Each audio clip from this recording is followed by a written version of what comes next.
Guys, welcome back to Going Deep with Brett English. We've got Dan in the house. We're chatting about mental health, and we're going to go deep into it.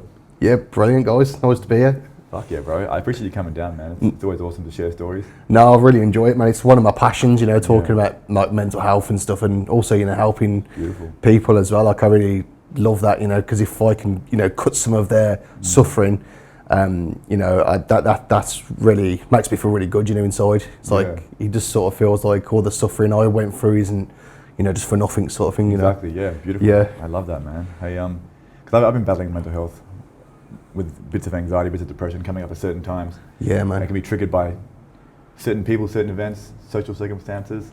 And sometimes it just gets you by surprise. Like, why do I feel like shit? Yeah, exactly. It's just just sneaks up on you, doesn't it, at the worst of times? Yeah, 100%, man. Can you share when this first started getting pretty serious for you? And what were some of the symptoms or things that sort of went down at the time? Yeah, man. So for me, probably what caused it for me, I dated a crazy girl when I was 18. She was borderline schizophrenic or something. Okay. And this whole ordeal for 6 months basically caused it for me, and just dealing with her mental health problems just really triggered anxiety in me, and my family were in the UK and I was on my own. I was 18, and I was living in a house with her, and just feeling the feeling of trappedness, and just everything caused anxiety for me. And I suppose it just snowballed from that one traumatic event for me. Fair enough, yeah. Yeah, and then it goes up and down depending on what's going on in my life, and I do have some coping strategies that I try and use, but sometimes it can overwhelm me. But it's just, I think it's just knowing the demon that you face, and then when you know what it is, it's just a lot easier to to conquer, sort of thing. True, yeah. So up until that point, with that girlfriend of yours, you wasn't that bad, or you didn't have any experience that just sort of hit you all at once? No, it's just before that I was quite happy, and I was quite laid back. I did experience anxiety, before, people pleasing and stuff, and trying to make people laugh all the time. I was like the class clown, but that was a sort of extent of my anxiety was social anxiety and not too much. Social anxiety is a killer, but but that was some bigger anxiety that I experienced after that sort of thing. Okay, that's fair enough. Did you feel like you're sort of walking on eggshells? Oh man, you couldn't say or express or do? PTSD is coming in as proper PTSD, man. Just crazy stuff, man. I had to one time I had to wrestle a knife out of her hands because she was gonna stab herself and stuff, and I was going, oh my god, this is just crazy, Wow. So she was hearing voices in her head at certain stages? Oh man, she woke up at 3 a.m, and one time I just saw the outline of her and I said, what's wrong? And she said in a different voice, you're a stupid boy and I'm gonna hurt her. And this was in the pitch black, and I'm going, what the hell, man? Oh wow, man. Yeah. That's scary. Yeah. Very scary. Oh man, it's just meeting, and sometimes it can be circumstances, or it's just meeting the wrong person, and that can make a big difference on your life. It's so you just gotta be very careful on who you give your yourself to, sort of thing. You just always listen to red flags and stuff. I would say Yeah, absolutely. Well, yeah, man, I've been on that road actually. Yeah, it's painful, isn't it? It's just sometimes you just ignore the red flags just because you're just in a bit of a daze, or I suppose love and other things and other attachments. You just that's good. Yeah, you only see them in hindsight, okay, fuck, I actually missed. You become communist. You love everything red, man. It's like you're bringing it at me, Yeah, bro. Oh man, wow, man, 100%. Yeah, it's just crazy, man. And then other things that have happened to me too. Fights and stuff. And alcohol sort of thing. We're talking about brawls and stuff like that. Yeah, brawls. Just drinking too much alcohol, and I got sober. Been sober 7 years now, and awesome, good work, man. Thanks, man. That's a tough train to ride, man. Yeah, it's bloody because you feel like you're an outcast because you don't drink, but and then at the same time you get a bit of peace in your mind, and it's always going to be you when you go outside. It's not going to be someone else sort of thing. Yeah, true, man. Yeah, man. So that's I've sort of had to get over the alcohol and go through that sort of thing as well. So when you come off alcohol and you always rely on it for social situations, and going into that sort of, you take the plunge and you go, oh my god, this is just me now. It's that causes anxiety for me, man. That used to cause a lot of anxiety for me. I feel you, bro. Sometimes I feel like alcohol's just in my DNA. Yeah. It's like made from us. English and Scottish and stuff, you know? Yeah. And when I have some, it's like, wow, I feel fucking fantastic. I feel brilliant now, yeah. You get the fire, man. yeah. But with the social situation too, like I do experience social anxiety, and if I have a couple of drinks, it's just like, I'm almost like a different person. Like my charisma and charms go up. Yeah, it's like max to 100 or something. Yeah. So like, what the hell's going on? And then I can get there in sober states as well, but you really got to force it. Yeah. You got to force socializing, and then afterwards you get into a bit of a click and a flow, and it's just like, okay, it's possible. But it's harder, isn't it? It's like, and you know about social battery as well. When your social battery gets depleted, you just, it's like you were saying, the push to socialise. Yeah. It's just like, sometimes you feel like your social battery is just empty, you know? Yeah. It's a good way of putting it, social battery. Yeah, it's like, because I always think, because I'm like extroverted and introverted, I'm like an ambivert, so I love to socialise, but then I need downtime as well, and it's like, it's a bit of a weird one for, you know, socialising and stuff, but But yeah, man. And the culture too. When I stopped drinking seriously, like, what do I do now? Like, where do you hang out? Like, where are all the people at? Because there's clubs, bars, this, that. There's not much else, you know? Because like I will tell you a story. I did go on I went on a sober pub crawl with this girl once, and that was probably the pinnacle of my sobriety. And I just thought, this is amazing. You know, I just had a really good night, and I was just drinking Red Bulls all night with this girl I was really into, and we had a really good night. And I was just like, shit, this is like sort of the power that you can get from not having the drink and stuff, you know. But then there's times where, you know, you see loads of friends going on big like holidays and having massive piss ups, and then you know, you're not going to get to do Oktoberfest and all these other things, and it just that can get to you sometimes as well. Like True. That can, man. That can. I'm gonna close that door just quickly. Yeah, no problem. I'll edit that out.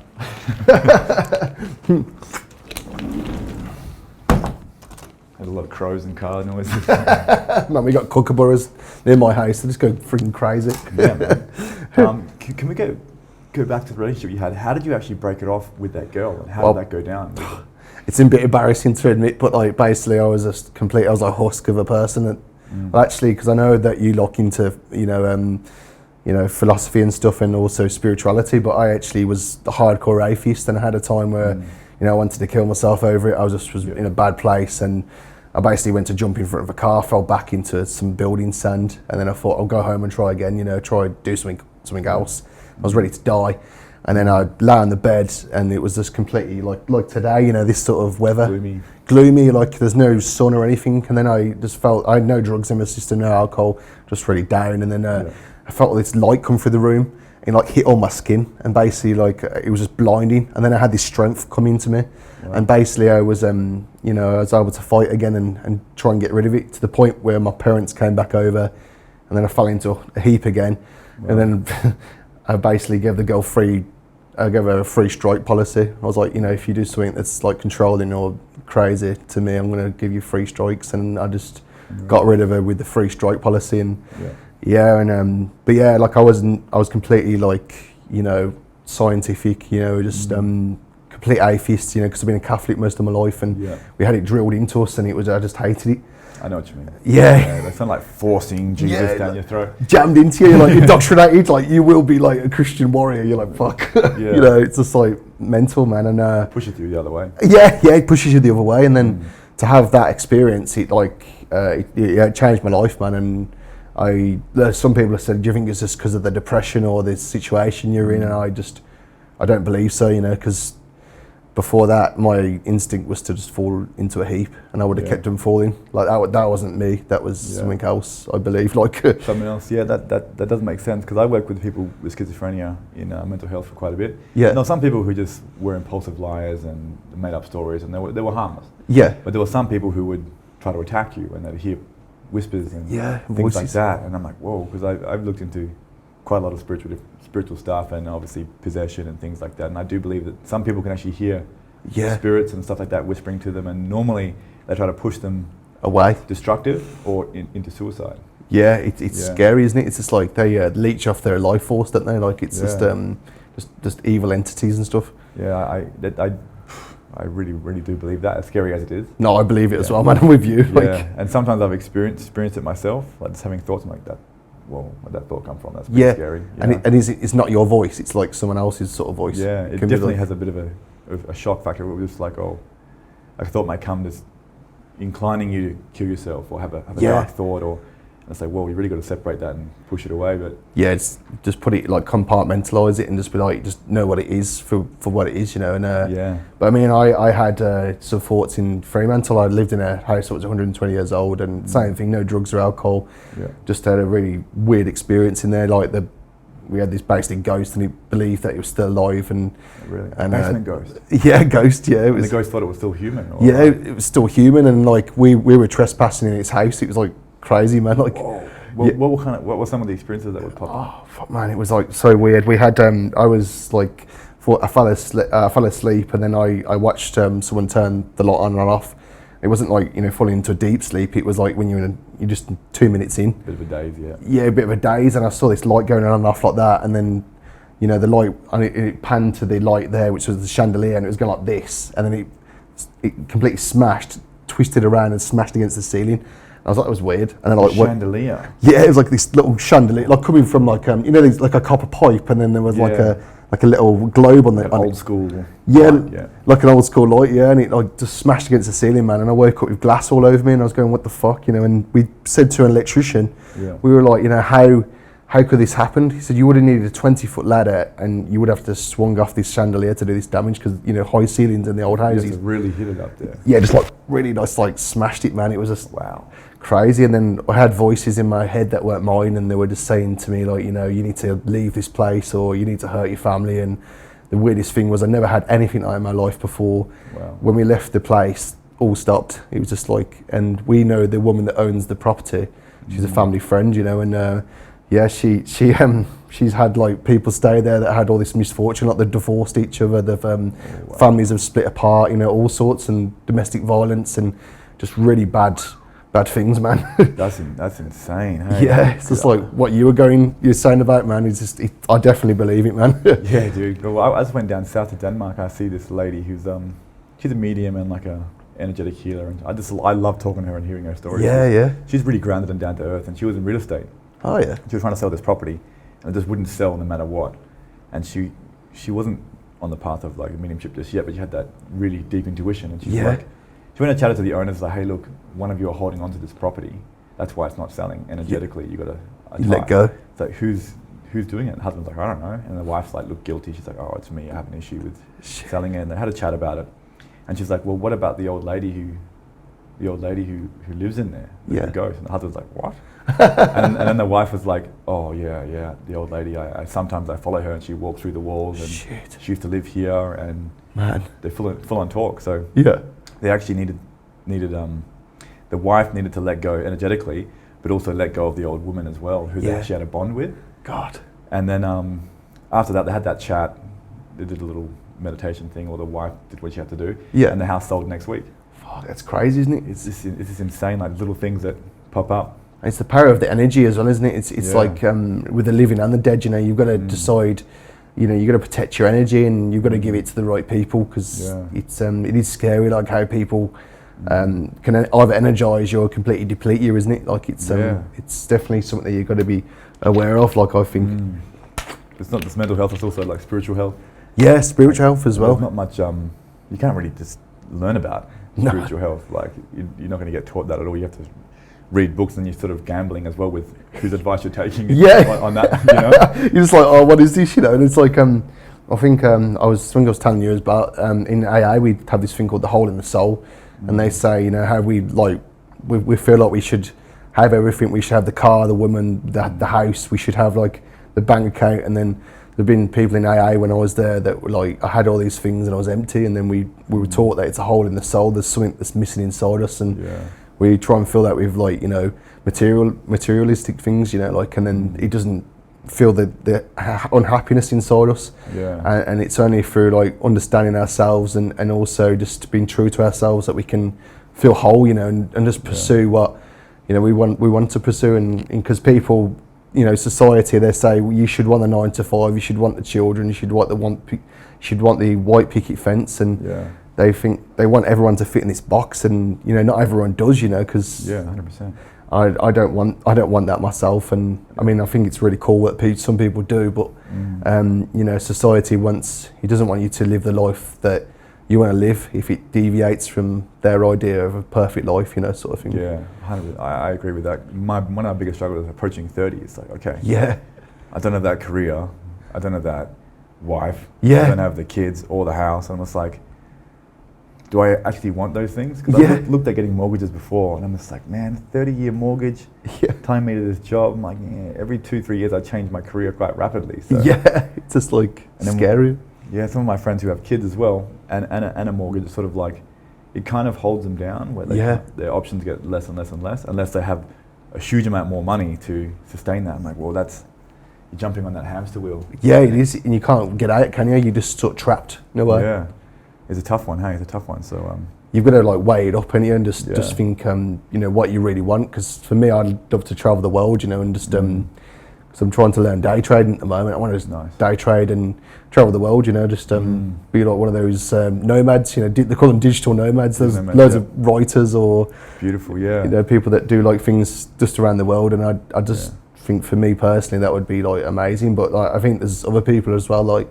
You know, like you've said as well, man, like you've got some dreams too, and a lot of other people do, and it's like annoying that we just sort of look down upon if we think differently, sort of thing, you know. It's kind of scary, actually. I know what you mean, hey, and I love that digital lifestyle as well. Like I was thinking of doing things like content creation and writing, and I'd love to do day trading as well, but I've tried day trading with foreign exchange, with crypto.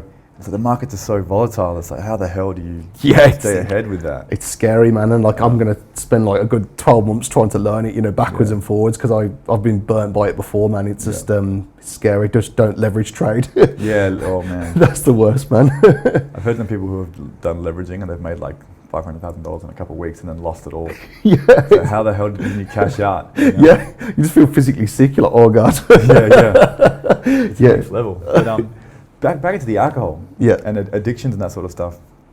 We're using alcohol as a mechanism of coping with mental health. So you're feeling down, that's just down all the time, you know, man. Because whatever happened with that girl I first dated, she gave me PTSD, and I just couldn't accept it. I just wasn't ready. I was just like inside myself, I felt so you know, unstable. So I just used to drink to.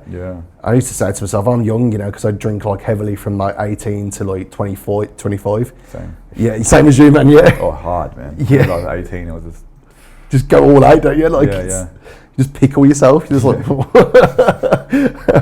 But man, I got to a point where. I did a top shelf challenge. So you know, do you know what that is? It's like that top shelf entertainment. Yeah. You go like you drink everything from like the bar, like all on the bar. Like damn! You spent $600 on that with my friend, and blacked out, and then I just destroyed an office, man. Oh, wow. It was really random, man. I just woke up. I thought I was in the game Fallout, you know. Really? I was so hammered that I thought I was in this game, and I just broke into an office thinking that I was getting supplies to survive the apocalypse. Oh, holy shit. And just like taking shit and just taking stuff, and I just smashed my way through, and I just was ransacked the place, and then I came to my senses, and I was going shit, and I had blood down my arms, and I'm going, oh shit, and I just basically lay down, put my arms behind my back, and then waited to get arrested, and then they arrested me. I got 10 grand fine, and then I got an 18 month suspended sentence, but it was like the best thing that happened to me, because I used to drink alone a night in the club. I used to drink like 14 beers, and I'd drink the 16th beer or the 15th beer, and I go, fuck, why can't I stop, you know? I just wasn't happy anymore. Like the night was winding down. Everyone's gone home with like whoever they're going to go home with. I'm sitting there alone, and I'm just like, I just can't fucking stop this, you know. And in my head, you know, when I was in the back of the paddy wagon, I was going, thank God, you know, there's just like, I can't stop, so now someone else is going to stop for me. You know, it was like a bit of a bittersweet moment for me, and that probably sounds mental, but it's just like, no, that makes sense. It's just being released from it, you know. It's just like, because it was a burden I couldn't handle anymore, you know. Wow. What do you think happens when people drink to that level where they do black out and do something crazy? Like, what's taking over there? Is that just like a sub-personality, or just so intoxicated you just want to just whatever's inside needs to be expressed? Yeah, look, it was like that, because I had a big argument with my dad before my birthday, and on that night it was really bad and really toxic and explosive, and then that sort of came out of the night, you know, and like it was like anger. It was like an anger. I had like loads of anger released. I had a sort of a panic attack, and it was like rolled into the alcohol. So it was like an anger, panic, just rage episode, and it was just freaky, man. But it's like you said, it was like all that being released. Yeah. So it isn't released, in a healthy way. Yeah, in a healthy way. Yeah. In a healthy way. Yeah. Yeah, it just gets like, erupts everywhere, man. Like, and you're just left with that, and it's quite confronting, And when I was getting sober, it feels like someone poured petrol over your brain and lit the match, and that's what it feels like for 12 months. For 12 months. Yeah, like for me, it was like 12 months because I didn't go to AA. I wasn't getting the support because they always say with addiction, they said the opposite of addiction is connection. Like seeing other people. True. Yeah. And I didn't have the other people to see, because I was just drying out basically, and I went to AA, and that sort of like probably saved my life, in that respect. Wow. But yeah, man, I don't go anymore, but it served its purpose when I was going, sort of thing. Yeah. So you were drinking every day? Like, it was really depressing, man, because I was with another girl, and I was just with the wrong girl, and I was just drinking at home alone, and I was thinking, why isn't she here with me? And it was because we weren't meant to be, but I wasn't admitting to that. Yeah. And then I'd drink like the money I used for groceries, like I'd drink all the... Oh, yeah. Like, it's fucking mad. I used to sit in the dark at home just drinking beer, and it was like after like shift at Vodafone in the city. Vodafone in the city, that'll do it to you, bro. Yeah. There's too much darkness there, man. Yeah. Bro, when I worked at Vodafone in the city, it was fucking terrible. Yeah, you just like, it's hard, isn't it? You get all the crazy people and... Yeah, bro, you're just getting on the train, it's like, holy fuck. Yeah, is this my life now? Like, it's just like, fuck. Yeah. It's like the worst feeling, and when you're like, shit, and I just drink at home. I was like, oh, this is all right. I'm just sampling the beers, I feel like Randy Marsh, where he like tries to convince himself he's not an alcoholic. Yeah. It's like me, man, who's just like, oh, it's cultural, and I'm doing this, You can do that. It's funny how the brain can justify. Yeah, he just justifies like the worst things that you're doing, doesn't it? Yeah, I remember Jordan Peterson was talking about alcoholism. It's like, it creates this sub-personality that will do anything for a drink, any rationalization, any justification, any thought pattern at all. Yeah, man. Create to get you to that. And the other thing is, if you get medical help, like my sister was an alcoholic. After her third child, she just started drinking and couldn't stop. It started out with a couple of wines, and it was every wines every day. Then it was gin, and it was just like out of control. And they kept it a secret from everybody in the family. So the husband didn't say anything; he was just in denial. Shit. And she was just like, don't tell anyone, and then to the point where she was like losing it. Like you go crazy, man, don't you? You just like, you legitimately like start losing your mind. She was like walking up and down the street, like knocking on the neighbors' windows, and like just fully lost. And she thought there was like vines growing in the house and stuff. And I was like, what? I didn't know alcohol could do that. Yeah, but I think it's like the prolonged use. Oh yeah, man, it's like crazy because I'm not gonna name names, but in AA we had people that said like, they'd go out, like I was lucky because I was caught doing something bad outside. There's people that don't get caught, and they go for this period of just going out, making a nuisance of themselves, and they stay at home and they start becoming paranoid, and it gets to the point where they get all the alcohol they need at home, and then eventually they'll just like lie in bed and get paranoid and then wet the bed, like, and that's at the most extreme end of it. They just get to that point where they're just racked in paranoia and anxiety, and it does the opposite of what it should, That's true, and these days you can get Uber Eats to deliver you alcohol as well. It's illegal, but you put in the comments, so bring a bottle of this and I'll cash you up, and they're like, okay, cool. Yeah, we'll do that, and it's like Jimmy Brings and all that stuff, And there was another one where she went to the doctors about it, and the doctors were like, well, look, being an alcoholic is like a disease, the same as cancer or heart disease and that sort of stuff. That's what they say to her, saying that you cannot help but drink. And I think that gives her the perfect justification not to drink.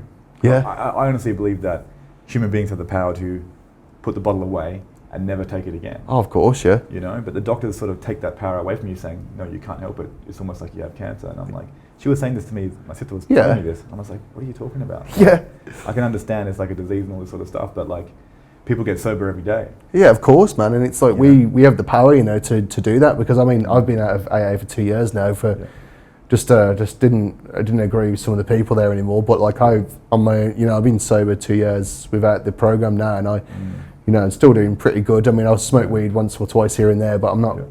I've tried to kick that a little bit, but it's like I'm not drinking like alcohol because I'll never drink it again in my life. I don't think, because I know what I turn into. And fix that switch, doesn't it? Yeah, and it's like what your sister said as well. It's like they teach you, they try and teach you like that you're useless, and you can't do it on your own. But it's quite empowering when you realise you can do it on your own, sort of thing. I still talk to some people from AA and stuff, but I just have to remember that night, and that's enough for me. That's like a motivator for me, stay sober, like. Yeah, true, man, true. And I didn't tell you guys, but like, basically you have to do this thing in AA. And did you ever see a program called My Name Is Earl?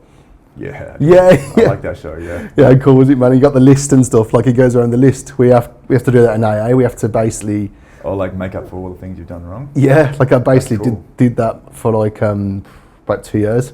Amazing. Apologised to my ex, you know, because I put her for a lot of sort of bad shit, you know, when I was drinking, and then so that was difficult, quite confronting as well. But you know, you do these things, and then like you don't realise, even just for average people as well that have addiction, don't realise the amount of guilt you carry around with yourself. It weighs your soul down, you know, and it's like when you can actually atone for what you've done, it's good. And then on the reverse as well, we do something called an inventory list, where we write down all the resentments we have towards people that we hold on deep inside ourselves, you know, like that first girl I had probably 5 pages of resentments, then my dad I had like 7, and you just seeing it all right in front of you, you're like, wow, like, and you can actually look at it and you work through it, and yeah, man, you get like a bit of, you know, you free your energy back again, because I was talking to another kid, and he was talking about how your connections with people and situations and the past is like ropes of energy going out into them, and that energy siphoned away, and when you can actually make peace with that, you actually regain some of your energy back. Cool. Yeah, and you sort of like pull that cord out that's like depleting you, or you pull it out, and from what's depleting you basically, and it's like some things take a long time to, you know, be unstuck, I think. That's true. Yeah, man, it's really hard. Sometimes you've got to hash the same thing over like 100 times. It keeps coming back like in a cycle, hey? Yeah, it's just sometimes the worst feeling, isn't it? Like it's when that happens, like. Yeah, no, I know what you mean, but that's cool though. I mean, the journaling is very powerful to externalize everything. Yeah, just to like bring it all onto your paper, and then you can actually, it's more physical then, isn't it? It's like you can accept it, because I think when it's in our heads, we can, you know, like, you know, do mental gymnastics over it, and we can ignore it.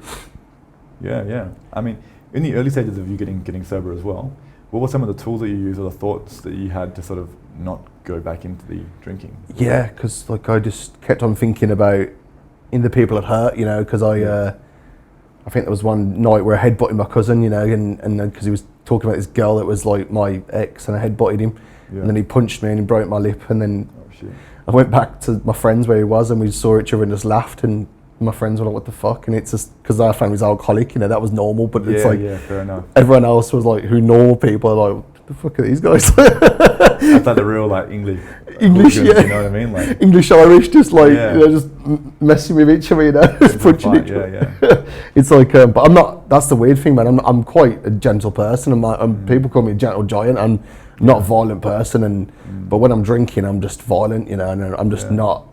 I'm just not me, you know, like, and that's why I don't like it. But some of the tools, I'd think about the night, I'd think about the people I'd let down, I'd think about some terrible things I did when I was like drunk, you know, I'd fight people, I'd say horrible things, you know, I'd wake up with people and go, what the fuck have I done, you know, like, you know, that girl was, their first girlfriend I had was cheating on me, so I basically went out, I drank about 20 pints, and in the back of my head I was subconsciously wanting to cheat on her, and I didn't realise at the time, but I basically just did.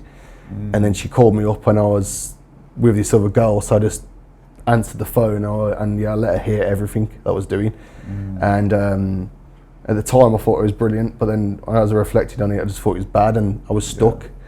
And then I had to eventually call her up 2 years later and apologise for that, and then I was unstuck then. But you know, stuff like that, I just think about how I'm not me, you know, like I'm not present, and it's like I'm just sort of checking out from life, you know, and it's difficult. Amazing, man. I mean, the fact that you've come through this whole journey, you know, because when I saw my sister struggling with alcoholism, and there was no way she was going back. You know, bottle of gin a night. I remember going to see her when she got a divorce. She was staying in the Como apartments there. I knock on the door. She'll answer the door and her face would be like just puffy and backed up, because when I knocked on the door, she got up and then she would fall over because she was so drunk. Just bash her head. And it was just like, oh God, like what this, like this. It's horrible, isn't it? It is, but me and my sister, my other sister, we always use humour to cover everything. Stand-up comedy, that sort of stuff. So like, we were like making jokes, but at the time it's like, this is fucked. Can everybody experience you like just having a laugh, but you're like, fuck, this is mental. Yeah, I get mental, man. I do the same as you, man. Just cover stuff with humour, like, because it's just hard, isn't it? Yeah, it's like it's either going to be a complete and utter like depression, or it's you're gonna throw a few laughs and then like, hey, look, this such is life, you know, like. Because you've got to laugh at yourself sometimes, don't you? Because I have to. You just laugh at yourself sometimes. It like makes you better, like. Yeah, well, that's true, man. I always like to laugh at what they call the ego, or like whatever else coming up. Yeah. Can't take it too seriously, right? No, but brilliant work for your sister. Did she get sober as well?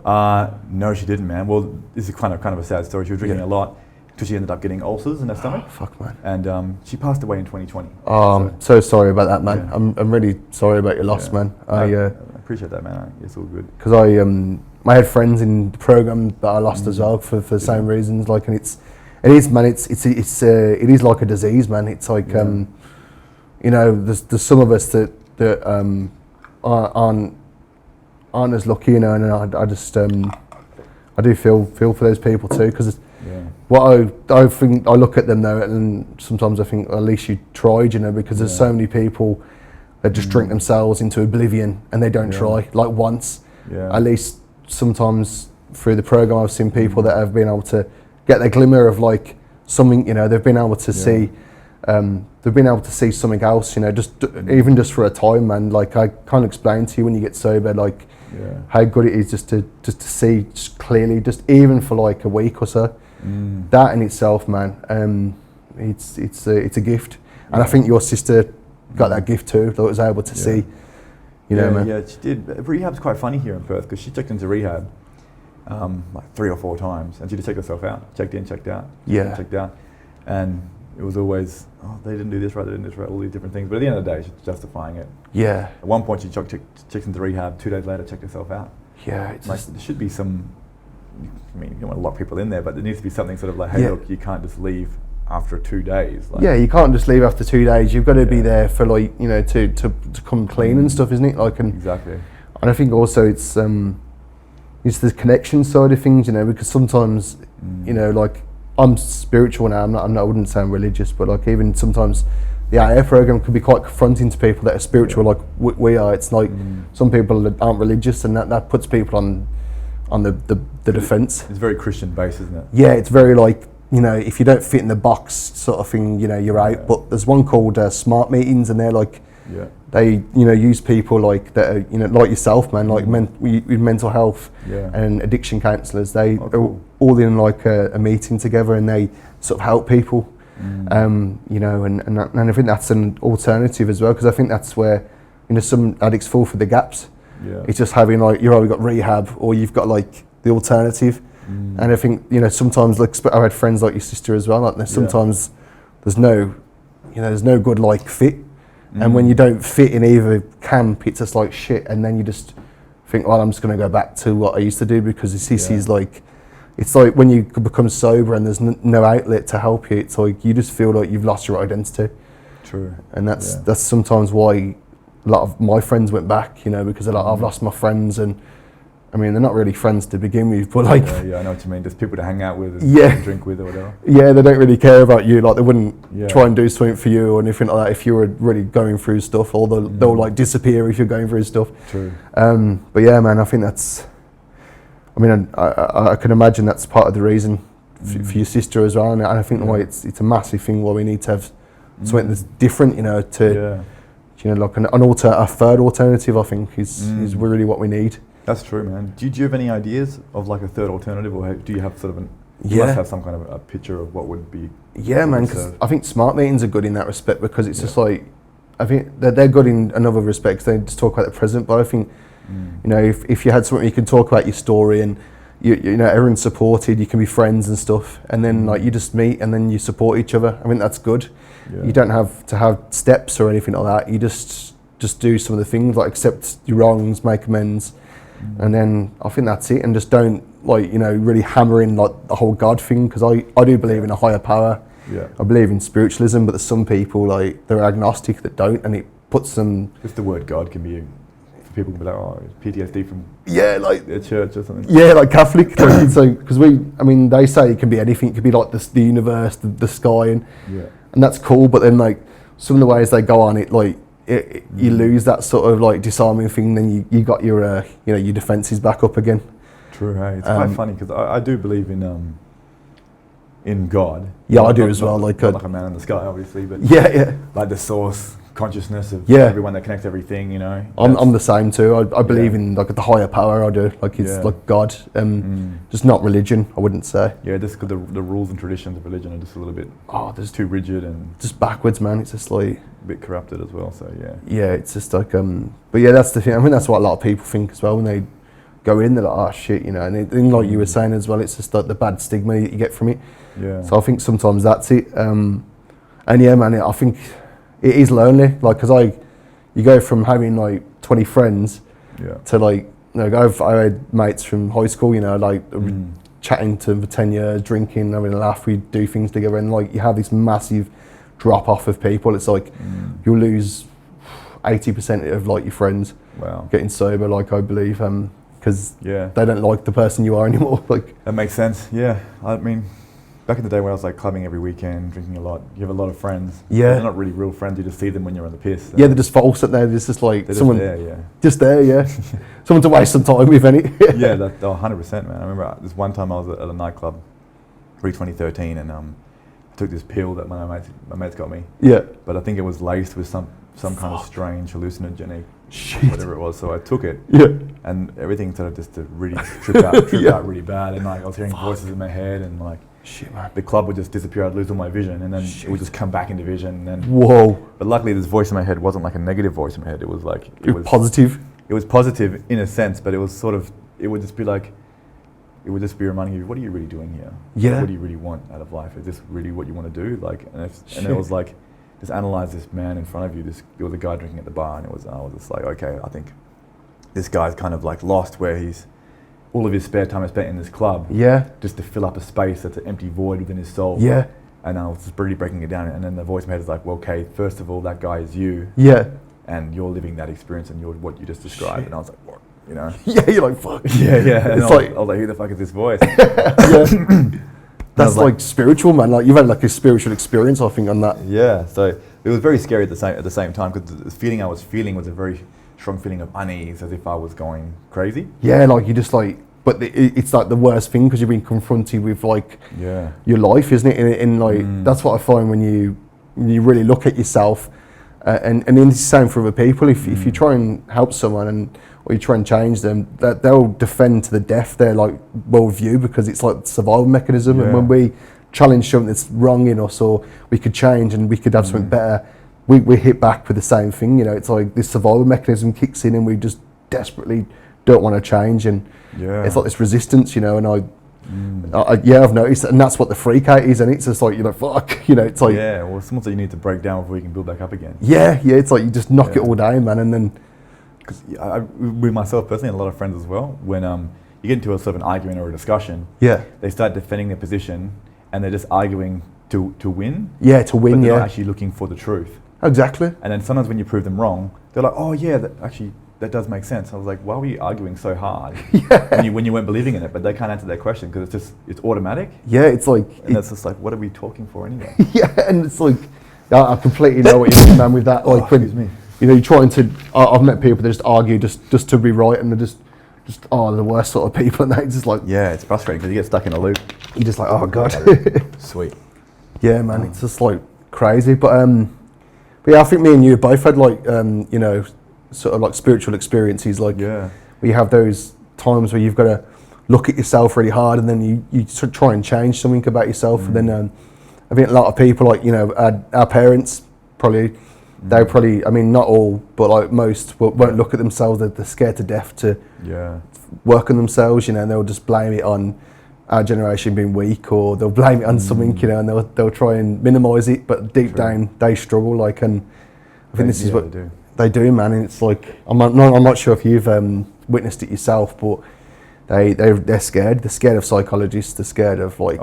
Mental health, you know, they're just like that, you know, with anything to do with it, you know. And it's I remember, actually, I'll share a story with you. My granddad is about 80 now, and his son, which is my uncle, got a new girlfriend who was a clinical psychologist. Oh, nice. A very good one. Yeah. And they were coming over for dinners and stuff like that, and like she was there, and I would love chatting with her, you know, because it's awesome. Yeah. But the granddad was like scared of her. He was like, what do you think of her? And he's just like, because I don't want her to psychoanalyze me. And he had this fear of her, so like he would deliberately avoid her. And she's like, I'm not a fucking psychic. I'm not gonna like just break you down. Like, yeah. So I could just see like this fear. I'm like, what is on? Like, what is going on? Yeah. It was quite funny actually, very hilarious.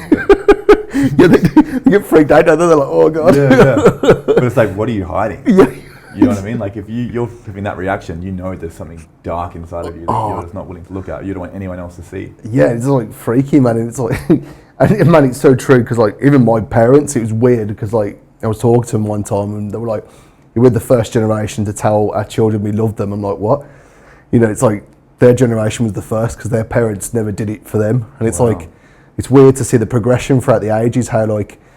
You know, I mean, I was driving here and I was just thinking, like, it's really cool how we're all looking into mental health because hopefully, you know, we'll have a better society, you know, and people will be happier and stuff. And, you know, because then, like you were saying, man, we don't have to suffer in silence and it's not going to be like a weakness to admit that you've got like mental health problems. It's just like, oh, okay. And it's just like an everyday sort of thing instead of, I mean, I'm not sure about yourself. If someone finds out you've got anxiety and stuff, but sometimes people look at you differently and they'll treat you differently too. And I think it's still because it's got like a stigma, but I just think that's sort of wrong, you know, like. Yeah, I've always, I know that I experience anxiety, but I would never label anyone as having or owning depression or anxiety. Oh, of course, in a way, just because I feel like once you identify with it and then you have a belief that you have it and it's like something inbuilt in you. But I definitely experience it and I can, depending on how I ordain my life, I can limit it, reduce it and all that kind of stuff. I don't feel it at all. Like I would have like moments where I'm with certain people and I would feel a huge amount of social anxiety and just feel off. Yeah, just like. Then same amount of people with a different crew and I feel amazing. Yeah, it's like. It's just like, okay, what's that about? Because they're your people, and it's like the people that you feel good with, and it's like the people that get you. And because I think sometimes it's quite hard, isn't it, to find the right people to hang out with and stuff. And then when you meet the people that are like-minded, man, it's like the best feeling, you know. It's true, yeah. Because it's like that whole thing where they say that, you know, if you your growth in life is based on the 5 people you spend the most time with, isn't it? It's like, and I always try and think about that too. It's like I try and just hang out with some people that got like yourself, man, because like you know you can see that and you can see like the more spiritual side of things too, and you can you're not afraid to ask the questions, which is brilliant, man. And I think that's really good, you know, because there's too many people that are just too scared to do things in their life. They don't no ambition. They don't want to work on themselves. It's like they just want to be in that box. And to me, that's just like that's worse than a death sentence for me. Yeah, well, it is a death sentence essentially. I think. Yeah. I was telling my friend about this actually, who was going through a tough time. But it's almost like you just begin to flatline. Yeah. Well, you're not super negative or you want to kill yourself, but you're not really joyous and happy either. So you're just on this plane of no man's land where you're existing. Yeah, the comfort zone where it's just like you just work your minimum job. You might just come home and watch Netflix all day and eat snacks, and it's just like, that's it. And like, wow, that is a death sentence. It's like your comfort zone. It is like it can actually like strangle you, can't it? Because I was reading like I've read like you said about Jordan Peterson, but I watched one called Coach Corey Wayne sometimes, and he talks about dating and life sometimes, but he also talks on was it your comfort zone? He said like if you don't constantly keep pushing out your comfort zone, it shrinks. So like once you're comfortable with one day, like the next you could like after months you could lose that ground. You know, it's like a battle zone really. It's like you've got to keep pushing the boundary of what you're taking, because if you're not, the best form of attack is defense. Is the best form of defense is attack. Cause true, yeah. Cobra Kai. Yeah, Cobra Kai. And yeah, man, that's what I keep thinking. You know, you got to find a way to push your comfort zone and grow. You know, all the time. Yeah. Because sometimes it's hard though, man. Oh yeah, it's tough, man. I remember I wanted to do stand-up comedy for so long, like 3 years, and I was just like, for whatever reason, I would justify them. I need to do that. You need to do any of these things, and just justifying not doing it. Yeah. And to the point where you go to bed and then you're just thinking to yourself like, "Fuck, did I do today for myself?" Like I just was cowering in my comfort zone, and it's a horrible feeling where you get that. But then when I finally did it, you go home that night, sit in bed, like, okay, I'm actually proud of myself for pushing that line or pushing that comfort zone out a little bit further. Yeah, and you grow as a person as well, man. Like it's brilliant you can do that, because like you know, you just get to the point where something's so scary and you just try it, and then like it just makes you, man. Like you just like yeah. I mean, I sort of went on a journey sort of similar, because I was pretty crap with women. You know, I just basically was just in relationships. I never used to be able to date, and then I learned how to date properly, and I did push that comfort zone as well, and I you know, I'd experienced that late 20s sort of thing, you know, because of the drink. I didn't date for about 4 years after I got sober, so I got into that, and like you, man, I was something I freaked out about so much. I was like, no, I'm not going to be able to do this, and you know, girls not going to like me and stuff. And then you know, I had a bit of success with that, and it was really good, man. And I learned a bit about myself, and but yeah, like you, man, with you stand up, it's like if you don't chase it, you just sit in bed at night going, fuck, what have I done, you know? Like I feel you, man. That's the same thing with women as well. I remember going on dates this sober, and I'm like, holy fuck. Like, you freak out, don't you? I get an anxiety. I'm like, what the hell is this? You're like, shit. It's not used to it at all, because like normally when you meet women, you go to a bar or go to a club, and it's just like, it's no fucking problem. Yeah, it's no problem. You just drink it. Yeah, it's not a problem. But then doing it fully sober, it's like, whoa. Like, I really wonder what the hell that is. Yeah, like, you know, that's. It's just getting comfortable with ourselves, and it's like, fuck. Because like, I've done it, man. I was talking to one girl on a date, and I was like stuttering every second word. I was like, fuck. You just got to like get those cobwebs out. Yeah, you have a few test runs with different women, just to clean the machine a bit, and it's just like it's And I think one girl said to me, and like sometimes I, you know, when I get anxiety, I sort of fret a bit and I go, oh shit, this is going to be my life. And then this one girl from AA said something to me. She goes, I remember seeing her. She was like a bag of nerves all the time, and then worse than me. And I did feel for her, and then I kept seeing her come back to the meeting, and then over time, she just was really confident and was like the centre of attention, and was chatting to everyone and having a good laugh. And before, she was in the corner, not talking much. And I said, what happened, you know, and I was really happy for her. But you know, you seem really different. She goes, I think it's just like trial by experience. You know, she's like, it's like exposure therapy. She's like, the more you do something, the less daunting it gets. The more, you know, it's like with the comfort zone. I think the more you keep going out into the enemy territory, the more you get used to it, sort of thing. And you open up. And eventually it's your territory. Then it's like, you know, you just like, this is ours now. Like, this is our turf, you know, sort of thing. But yeah, man, that's sort of what I was noticing about that sort of stuff. Yeah. Hey man, it's beautiful strategies right here. Yeah, it's like, because it's but yeah, man, like it is difficult though, because like I was saying to you, man, as well, it's about, you know, some things that we do, they cause us a lot of shame, you know, like and sometimes they'll stay with us for a long time, and sometimes we ask why, you know, why we've done this, and why has this happened to me, you know, and sometimes I used to think like I was like a curse or something, or like I was just it was just superstitious. Yeah, I've been there as well. Yeah, have you been there? Can't be blind, it's cursed. Yeah, I'm cursed. One of these ancestors did something. Did something with a goat or something, you know, like fucking the piss got off or something, you know. Like, you just feel like there's this bloody curse over you, like a black cloud or something, don't you? Yeah, 100%. And then I don't know, I just got to thinking that I think it makes you stronger in the end, but like it becomes armour in a way, you know, because I didn't tell you this, man, but like I'm not sure. I mean, after I turn the cameras off, I'll tell you about names and stuff. But like, I was in the city store, and I watched a girl get punched in the stomach by a guy she was working with, and a guy but all staff. All staff, man. Holy crap! And she was tiny. She was like half the size of us. And then this is Hay Street. Hay Street, yeah. Shit, that's where I was. Yeah, I think it was it Murray? Murray Street I was. worked in both, but Yeah, you probably would have. That's insane. You'll probably know the people actually when I tell you, but like, yeah, man, she was punched in the stomach. I reported it to the manager, and then there was 3 other guys there. None of the guys voiced, you know, like actually talked up about what happened to the girl, and I was the only one. And like, it looked like I was just making up rumours, but I stuck to my guns, and then the guy realised it was me, and then he called me out for it, and I says, yeah, it was me. You know, you shouldn't be hitting the women. Yeah. And then this guy was as passive aggressive as fuck with me, man. I thought he was gonna fight me or something, you know. And it's just like passive aggression. Yeah, like it's just the worst, man. And I was just like shit. And then, you know, he was abusive. I think he was on meth or something. And like he cut him out eventually. He was selling iPhones for meth, so he got fired. Oh, really? I think I know who this is. Yeah, you know who it is, yeah. Yeah, well, we'll discuss after. Yeah, of course. I know, man. Yeah, man, and then, but yeah, I mean, that the worst thing was, I put myself out there and I got PTSD from this, and, you know, I thought I was doing the right thing, and then, like, one of my other mates came to me and was like, man, this girl, these two are dating, you know, basically, and she gets off to the fact that this guy can beat people up, and I was just like, fuck, you know, so I'd put myself out, and then I literally had to move stores after this because I couldn't work there, man, because my anxiety was through the roof. That's for the better. Yeah, it's for the better, man, yeah, and it's just like, but yeah, some things we do, like, it's like the old saying, you know, you know, it's like, the path to hell is paved with good intentions, and it was like that. Some things we do, we think we're doing the right thing, and it comes back in our faces, and we just wonder why. Yeah, I reckon you were doing the right thing from the get-go. You reckon, yeah? 100%. You're putting a statement out for all of those people.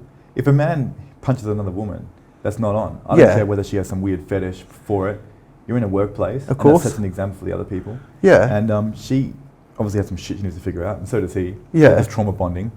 But one day she'll wake up and be like, fuck, that he was the only guy that actually gave a fuck about me. Yeah. You know?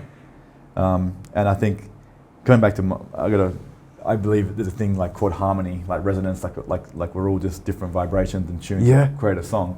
And you were just resonating differently to those people. Maybe at a higher note. And you had to move stores anyway because they're bringing you down. Yeah. They're triggering your anxiety.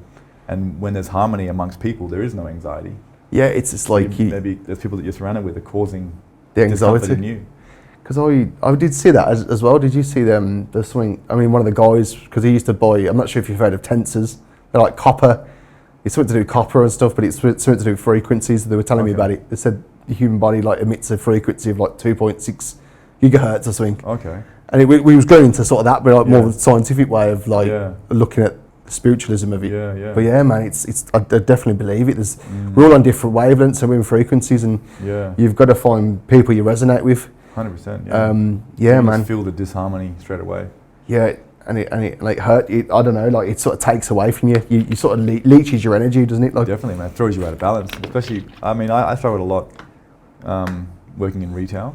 I just had to shut everything down and just numb it out. Yeah. And that's why I was very angry. So I would just go to Vodafone, and I'd hate my fucking life. Yeah. Because when there's a good team, I loved it. When there was a bad team, I just hated the job in general. Yeah. And I'd go to the gym and just punish myself and just lift as heavy as I could. Pre-workouts, you know, all that kind of stuff. And then on the weekend, I would just get absolutely just wrecked. I'd drink a lot. Yeah. I'd drink a lot. I had like a really cool crew of like these different men and women. We'd just all get drunk together, and it was a way of bonding and releasing all the shit. And then when that was taken off the table, it's like, well, now I really got to figure something else out to how to enjoy my life, you know. So yeah, and I'm not sure if you're the same, but do you find like sometimes it's hard to get the same rush that you used to get like from that time? It was getting dangerous for me because I was just like drinking 18, 19, 20, 21, and 22 came around and I got introduced to pills. Shit. Yeah. Because I had like a lot of different friends at this point in time, and half my friends that I knew from the gym were selling drugs, and all the friends at work, they wanted drugs. Shit. So I was the guy trying to like sort everybody out. Yeah, the middleman sort of thing, yeah. Yeah, and I'm like, what am I doing? This is dangerous. And then other drugs get involved, and it's just like, I got to stop. Yeah, it just messes you up, doesn't it, man? Alcohol wasn't enough. I wanted the pill, I wanted the coke, like I wanted something else. I didn't touch meth, thankfully, or ice. It was always, my rule was just like alcohol, pills, coke, like that's it. Yeah, that sort of stuff. Some weed as well.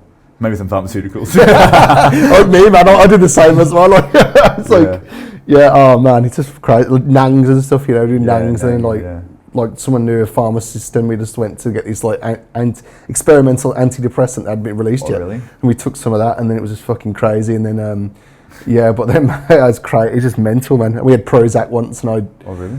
That was fucked, man. I was like, but like loads of pharmaceuticals and stuff, and it's just like, it's scary, isn't it? And then I think we had I went to the UK when I was 18, and one of my mates' girlfriends, she put like speed in a tequila shot, and none of us knew. Speed, yeah. But we were just pinging all night, man. It was just mental. It's crazy how these drugs affect you. Yeah, it's just scary, isn't it? And it's like, you think, thank God we did it when we were younger, not now, because we'd be fucked. I remember when I was 19 or maybe 19 or 20, I had Future Music Festival, had a lot of drinks, had some pills. Yeah. Next day went to work. You just like, it's just not normal, isn't it? Yeah. And I'm just like, how the hell could I do these days? I need like 2 days to recover, man. Just to recover from it. It's like, Oh man, I was working at Karen up in Vodafone, and I was like, I remember having this really bad bender, and I was just drinking really cheap alcohol all night. Oh. And then I coming to work with my uniform on, and I was signing up a contract, and I was like, wait there, and I just ran to the toilet and vomited, came back. Customer was like, you got a bit of vomit there? I was like, oh yeah, sorry. Shit like that. It's just like... Dude, that was Vodafone in a nutshell.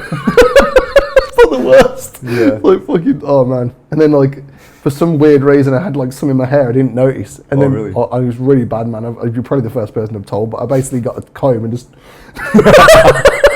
it didn't look too bad, but I was fucking vomit in my hair. I was like, oh my God, this is terrible, man. Dude, Vodafone was... It was mental. Man. Like, I went into the storeroom once at Vodafone and they were all like having a conversation. They're like, do you know that dirty feeling you get when you have meth? And there was like 5 of them. You know, when you just don't, you have like 10 showers and you don't feel like clean. They're like, yeah, man. I was like, what the fuck? Is that Burge Street? Yeah. I was like, what the fuck? Dude, there's some crazy stories to be had, man. Oh man, it's so funny. But I remember going into work one day at Hay Street and after a huge bender, but one of the guys took off and he was talking about he linked up with a prostitute in Crown, and this prostitute's like having sex with him while eating a burger, and he's eating a burger. And she's like, you don't mind, do you? He's like, no, I like. And then I think he got chlamydia or something. What the fuck? What's the one where you piss pus? Like, oh my God. I can't remember what's the one. Oh shit. He told me about that. I was like, holy shit, man, that's disgusting. I'm loving it. I was like, dude, yeah, that's Vodafone, man. That's Vodafone life, man. God, man, it was mental, man. When it like some of the things like some of the people did.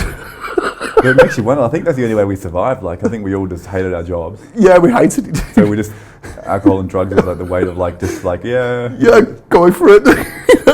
Man, and I had a criminal record like when I started Vodafone. I was like public urination, public drinking, like fraud, and then fraud. Yeah, I lied to a cop about my name. Like, we were drunk. You for fraud for that? Yeah, it was just like wow. It's like fuck, man. And it's not real fraud. I mean, yeah, it's just like I was just scared, man. Yeah, fair enough. But yeah, they hired me, man. They were like, "Yep, we need that guy." Oh, really? The Vodafone was like, "Yep, bring him in." That's sort of people. Yeah, dude. So, well, like, some of the managers there were like endorsing fraud. Like, yeah. Like your KPIs, you got to hit them. Yeah. And I remember when you go on, Siebel goes down. Yeah. And you can't do credit checks? Yeah. So I would tell my customers, like, hey, look, no credit checks today. No credit checks today? Everything's approved. Yeah. I remember telling this group of people that came in, they looked pretty dodgy. And they were getting prepaids. I'm like, guys, just letting you know. We have no credit checks today. And they were just like, really? I was like, sort them all up to phone. iPhone cabinet, we're just like, throwing them out. But what was funny was when we came off fallback, I did some credit checks anyway, just for these people. Yeah. They were all approved anyway. Fuck. They just assumed that they didn't have good credit, but they did. And you did. I think they just categorized themselves. So it's like lucky, like. Yeah, so lucky. Or when we were like international students, I used to be like, don't have a residence, okay, that's 8 Fitzgerald Street backpackers, you know, like. Yeah. Is it too hot for you, man? Oh yeah, thanks, man. Sorry, bro. Yeah. So their residence was backpackers or something, you know, like. It's pretty mental, man. Crazy times. Yeah. But yeah, man, it's it's funny, man. Like oh man, it's hectic. I mean, you do have some good times on the some of the stuff and. But it's just not sustainable. Nah, it's not. You gotta balance it. If you can't balance it, you gotta give it away because it's you lose so much. You know, like I nearly you know having the best thing about being sober again was like seeing my family and I suppose making up for lost time. Yeah. And that was good because they never saw me. I was just drunk all the time. You know. Yeah. Remember one Christmas I went to my mate's house and we just drank the Skull vodka and then I came back in the morning just like still drunk and I just about made it for like Christmas, you know. Like that's the worst. The worst feeling is waking up and still being drunk. Yeah, you go shopping and you're like fucking. So I remember my Sunday routine would be like, or Saturday night would be Metro's Frio or something like that. Yeah. Get up in the morning. You end up at Metro's Frio, you end up at Paramount at 2 a.m. Eating clothes, doing tequila shots. I'm like, why am I doing tequila? And I need to go home in like half an hour. I've got work at 6. Yeah. So I wake up in the morning and I can feel tequila, like I'll probably yak, and then I remember I'd just be like, yeah, I feel pretty good now. Go out for lunch with the friends and then drink again on a Sunday session. Yeah, that was the best thing about Australia. As I was like, when I come the Sunday session, I was like, fuck yeah, that's the UK, and everyone was like eating Sunday dinner on a Sunday doing nothing. I'm like, fuck, I want to go back to Australia. Yeah. He was actually like, makes Sundays interesting. Yeah. I can never wonder what wanted me to drink so much in the first place. Yeah. I think when I was like 14, 15, 16, watching all these movies, American Pie and all that sort of stuff, you're looking forward to 18 as this, this is going to be amazing. Yeah. Go out, like, get all these girls, going to be so cool. Like, yeah, and it's like, you do all those things, but it's just not cool.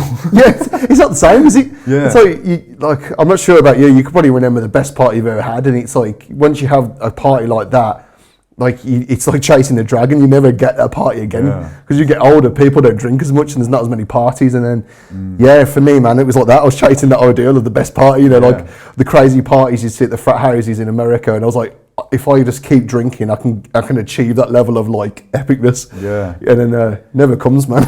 True. Even when if you're drinking and doing drugs, and also you get the girl and you have sex or whatever like that. It's just like it's not. I don't know. I felt so numb. Yeah. Like I'm not feeling it. This is not a good experience. It's like, wow, sex sucks. Yeah. It's really just because you're just so numb with all these different narcotics. That's not amazing at all. You can't feel it, and I'm not. I mean, sometimes if you're really attracted to a girl, and you both got like even just dating, it's good. Yeah. But it's just sometimes it's just random. You're just like, oh fuck, Sometimes you don't feel it. Like it's and it's and it is, man. It's a hole in the soul because I'm not just addicted to alcohol and drugs and shit. Like I'm not scared to say it, but I'm like a fucking really bad sex addict as well. Like you get blinded. I mean, sex addicts they lose the ability to have intimacy, and it's like you were saying with the sex as well. Like you get to a point, even sometimes it's like good when it's single and casual, but when you're in a relationship and you actually want to make a connection, you destroy it all just because of your addictions. And I think that's it, man. It's like you're having we're not just friends, having real friends you can rely on. It's about having if you meet someone, it's about having that real connection, and then I mean, it's not just sex. Then it's like a connection, and it's like for me, man, it's like fucking. There's nothing better than that. But like it's so. I think it's so rare in these sort of days. It is kind of rare. I remember when I sort of fell in love for the first time, I was like 22. Yeah. But I had my first proper girlfriend that wasn't drug related, alcohol related, even though I was doing drugs at the time. Yeah. So I had some really good times with her, just fully sober. Yeah. She hated the fact that I was doing pills on the weekend. But we had an amazing spiritual, emotional connection. Yeah. And I was like, wow, this fucking, everything's so amazing. The sex is amazing. The connection's amazing. Yeah. Her presence is amazing. I'm like, I wish I was a fucking virgin. I didn't fuck all those girls before. That was just nothing compared to this. And it's like, and nothing, I don't know, man. I'm nothing better than waking up next to someone and actually give a shit about you. It's like, it's nice, man. Because I'm not sure about yourself. I mean, sometimes I've been used and not been bothered by it, but I mean, there's been times where I've been used and I've been bothered by it because I start having feelings for the person, Hey man, it happens, hey? Yeah, it's just like, fuck, man. It's it hurts, right? Yeah, and I think it's about knowing yourself. I think it's just like and just not taking anything less than the best for yourself, True. And that's a lonely path, but I think it's worthwhile one taking sometimes. It is a lonely path, actually. I mean, I've struggled with that for ages, with not willing to settle or go back or whatever. Yeah. You're in this middle road, or things like tests maybe from God or the universe that how bad do you want it? But I think that the human is capable of having so much pleasure, just whether it's with the breath or meditation or just connection or intimacy. Yeah. You can reach these states of ecstasy sober. Yeah. And it's just a matter of your capacity to feel pain and the capacity to feel pleasure is one and the same. So we've gone through all this crap. Yeah. And you finally get to the light. Like the experience you had when you said you were filled full of light. I mean, obviously that's God or spirit or something that's greater than you helping you at this moment. Yeah, like helping you to feel it. And it's funny you say that as well, man, because I mean it sounds dumb, but like I was walking around one day and just a random day, and I just remember looking at the trees and feeling the wind on my face, and I was just like, oh, this is like amazing. I just smiled for no reason. Nothing good was happening. It was just that I had that sort of experience, like you were saying, you just appreciate things for what they are. But like you are right, you do have to go through a lot of pain to get that. But I think it's people like me and you, we're used to the pain, so going through the pain to get something even better than what most people have is like the massive draw for us, I think. Yeah, that's beautiful. I mean, that to me is what an awakening is. Sort of thing. Or just like the ecstasy of life when you really become present. Like, wow, even the wind is amazing, the sun is amazing. And that, to me, I believe that's God, that's the universe, that's everything coming into alignment. Exactly. And it's beautiful, especially meeting people who've experienced the same thing to talk to. Like, I've got a few friends now that are quite spiritual, or not even, don't say spiritual, just awake to the greater life. It's so good to have the connection with these people. Yeah, man, I completely agree with you. You know, it's so, because sometimes I'm quite, you know, I can't talk about it with a lot of people because, you know, some people are just like, yeah, I don't care about that. I don't care about that. Or, you know, you're not scientific, but it's like, that was funny because I would just say to them, like, if you look at some of the best scientists, you know, they were like, you know, they were all like just scientists, and then they became spiritual. Yeah. Because they study the world around them, and they go, shit, there's something more to this than they.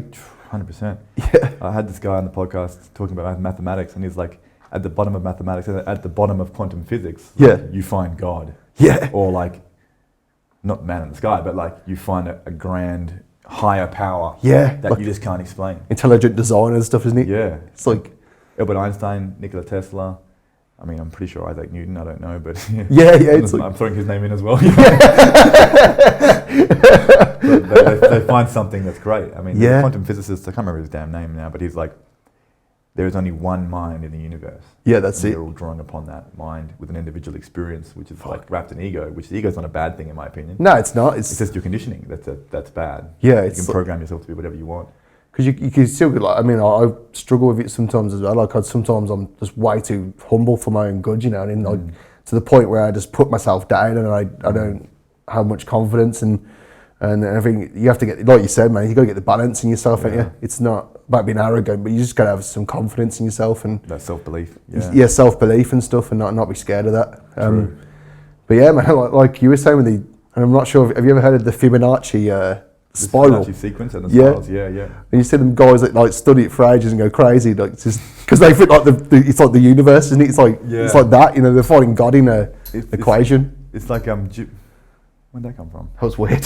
Yeah. The Fibonacci sequence. We went back to cheat code or something. But I feel like the number 23 with Jim Carrey. Yeah. He's the number 23 and he goes mad. He goes crazy, yeah. Yeah, I think you need to go mad, or you can just be like, okay, that is a synchronicity, or that's like a mark of a grand creator. Yeah, it is. It's in everything, because it's in like all the flowers and the plants and everything, even in the human form. It's like in our fingers, it's just into our arm, into our body. Yeah. That's the same code and the same flower. It's scary and cool at the same time, isn't it? It's like, fuck, like it's beautiful, man. Man, I find it so interesting. Like, you know, I don't believe science and spiritualism are separate. I think one explains the other, you know, like it's one, you know, what one can lead to the other and give us explanations. And I think you have to have mindsets like ours to really understand further into it. You know, you can't, scientists get like blocked. They can't like see past it. Yeah. I think your beliefs can create like a ceiling for you. And some people who go too hardcore into science, but even I think science is the best thing about science is being open-minded to go into quantum physics and let it expand. Yeah. But some people get stuck on 2 or 3 research papers or a single-minded idea, and it blocks the innovation of the rest. Yeah. But at the same time, it could be the system that's sort of made like that. Like, you can't have your own opinion until you reach a PhD. So you got to go through primary school, high school, university. Then you go to your masters. Then you get to your PhD, and then you can have your own ideas with the PhD. But it's just like, well, you just spent your entire life till 25 being indoctrinated to not have your own ideas. So how can you all of a sudden think out of the box? Exactly. It's like, it's very difficult. Some people do, but most people don't. You're right, man. It's like you just streamlined a long way, and it's like they're just hoping to God they can indoctrinate you enough to the point where, like you say, you come out the other end and you're not going to have your own opinions. Like 100%. So I think it's the best thing is to be open-minded. Like I like people like Deepak Chopra. When I first was listening to his stuff, I'm like, this guy's a cook. Yeah. He's just cooked, you know. But now I'm thinking like, maybe he's not. Like there is a greater reality. Like I love people like Wayne Dwyer. Have you heard of him? Yeah. I know Wayne Dwyer. Wayne Dwyer, Deepak Chopra. Like they're really out of the box thinkers. Yeah, it's like, but they have such amazing results.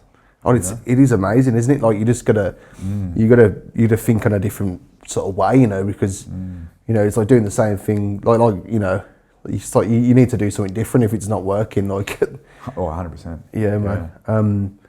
it is. It's so interesting though. Like it's interesting how your mind is like it's powerful and stuff, and it's like how you can if you have you tell yourself in your mind about things and you can visualize it, and that you can actually realize it sort of thing.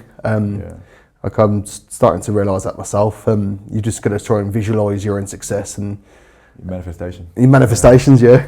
I've got some cool manifestation stories actually. Oh, nice, man. I had this thing, it was very materialistic, but I don't care. Yeah, that's all right, man. But I had negative thoughts about money. Yeah. Like when my businesses fell apart, friendships fell apart, working in real estate, I was making money, but it's just like, it's not justifiable for 7 days a week. Yeah. So whenever I had a negative thought about money, I would imagine myself holding a wad of $50 note. Shit, nice. The negative thought, I'm holding a wad of $50 notes. Yeah, this is mine. Yeah. So I kept doing that all the time when I was driving. I just hold this money in my hand. Yeah. Then I remember I went to an op shop and I was like trying on jackets, and I put my hand in this jacket pocket and I was like, oh, that's weird. Shit. I pulled out $200 in $50 notes. No way. Just in the pocket. This is a CBA. I'm like, holy crap. Holy crap, I've got it. that was just like a manifestation thing. But then I got a call from my dad. I haven't spoken to him in a while, and he was like, I need your help. I'm selling this house, this old house, which is my grandmother's house. There's all this furniture and there's this crap, pretty much. We need to get rid of it. Yeah. Help me take it to the tip. And I get there, I'm like, this stuff isn't that crap, Yeah. So I listed all of it on Marketplace. And then like all of it sold on that same day. Fuck. It was maybe like $700, $800. No way, all man. with $50 notes. And then I was like, oh, Dad, yeah, just take it. Just your furniture. He's like, actually, no, it's your grandmother's furniture. It's all of ours. And this is junk. You just keep it. Oh, shit, nice. I was like, oh, shit. So now I've got like $1,000 cash. Fuck, in the hand? In my hand. And I was like, that's crazy. I'm like tripping out. It's like you've actually like attracted it into your life, isn't it? Exactly, yeah. So I'm like, that's manifestation right there. It was like, I heard this guy who was saying... Do it more often. Yeah, it was just like, yeah, man, you should do it. We were like, come on. Holding this money. Container like this size, come on. Oh, man. But like, I tell you what, it's so weird, isn't it, when you can actually do that. It's like one guy I listened to, and he says basically what you focus on expands. Yeah. And what you look at disappears. So if you focus on it, more of it comes into your life. Yeah. And if you're scared of something and you look at it and you just see it for what it is, it's like, it's not as scary then, sort of thing for you. True. Yeah. Yeah. Amazing, man. Where do you think you were talking about self-belief and then not having it causing negative effects? Where do you think self-belief comes from? I think it's and the consequences of not having it as well. Yeah, I think self-belief comes from like success. Comes from success, and it also comes from like I think overcoming like obstacles and and coming to breakthroughs and realizations in terms of things that have affected you in the past, like things that hurt you and stuff. And when you overcome that, it's really freeing. It's like a real nice feeling, not one that you get a lot. So yeah, I think it's that it's overcoming things and it's like success. But I think myself, I've attributed success to other people. If I sleep with this girl, I'm gonna feel good, or if I do X amount of things, I'm gonna feel this. But it's like it's all dependent on something that's outside of me. I think now it's time to sort of develop something that's like it's not dependent on external things. It's an internal thing. It's like a thing you create within. Like you're just happy with yourself and you accept yourself for who you are. And you've got a plan in mind, and I think if you can just go through life feeling that inside yourself, there's nothing you can't do, and I think that's something we all like struggle with. It's hard to be a rock on your own sort of thing, and I think that's the most hardest thing for people. I think it's then to just have this core sustainability from within. True, yeah, because I've had the low self-belief. Or had like false self-belief from like drugs, alcohol, and like Stardust and stuff like that. Yeah. But really, in actuality, would you come back down, you're doing a job or you're doing this thing, you're overcommitting yourself. Yeah. Saying yes to everyone, not saying no, and it burns you out. And you realize, oh shit, like I've really got to say no, otherwise I'm going to suffer. Then you start valuing your energy. Yeah. That took me a very long time to do because I'd always people please. I'm like, why am I? Yeah, why am I like this? Either just catering to people's egos in childhood or. Anyway. Oh man, I'm the same as you, man. Like I'm exactly the same. It's scary, isn't it? Like people pleasing, because it's like it's so like ingrained in us. Like it's like from a young age, and to like feels like you're ripping part of yourself out to try and get rid of it. True. It feels like that. Well, I would live a lot of my life with my parents growing up. Whether you don't want them to get angry or you don't want to get punished, or you go to school and you don't want to get detention. And I remember certain things in school, like you just want to do something else or you get in trouble, and your parents don't ask you what happened, they just back the teacher. Yeah. And it's all of a sudden, okay, I'm in serious danger here. I've got to please the teacher, I've got to please my parents. Yeah. Then I have friends that they would mistreat you because you're pleasing your friends. Yeah. And it's like, what the fuck am I doing? Yeah, what am I doing? And it's like, and I'm not sure because I've felt this myself because I was doing all this, like what you've been doing. And I got to the conclusion, I must be broken or something. I must be like defective because, you know, I keep doing the wrong thing for everyone and I'm trying my best, but like I can't live up to their expectations and what they want. And then instead of like building, you know, me and you, instead of building the foundation from ourselves, we're building this foundation for ourselves from other people. Yeah. And it's always like a moving foundation as well when you're a people pleaser. Oh, it's terrible, man. Oh, it's frustrating, man. I've got through a lot of it. I'm still dealing with a little bit of it, but it's like I've got through most of it. You know, it's yeah, some stuff still pops up for me, but you know, yeah, it's still something I'm still working on. But like, I think I'm able to like say no and yes, which is like huge, man. Because like, I mean, you probably remember yourself. It's difficult to put them boundaries in sometimes. 100%, man. Yeah. But I can do that now. Like I can say yes to things I want to do and no, and that's awesome. I don't feel too bad, you know. Before. Yeah, 100%. Yeah, because you know what the cost is. Yeah, and then before with me and you, we'd just be like, if we say no, like, oh fuck, you feel like there's an earthquake. Guilty. Yeah, yeah. Just like all that conditioning. Yeah, it's just like scary, man. It is. Yeah. It's really scary what it does to you and stuff. Yeah, and I think, I mean, you know, just because it's a mental health thing, I mean, I could talk to you guys a bit more about the PTSD as well, because I had PTSD from that girl. Yeah, how that works. Yeah, because basically, for me, I got PTSD from the girl I dated, and then there was the incident where I was like, you know, basically, there was a few fights and stuff that caused it. Yeah.